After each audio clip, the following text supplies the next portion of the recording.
If you're experiencing login issues on Cash App, don't worry. This guide will help you troubleshoot and resolve the problem quickly. Step 1. Check your internet connection. Ensure that your device is connected to a stable internet connection. Try switching between Wi-Fi and mobile data to see if the issue persists. Step 2. Update the Cash App.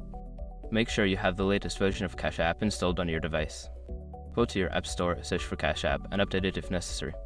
Step 3. Verify your login credentials. Double-check that you are entering the correct email address or phone number and password. If you've forgotten your password, use the Forgot Password option to reset it. Step 4. Clear app cache. Secure your accounts before moving on.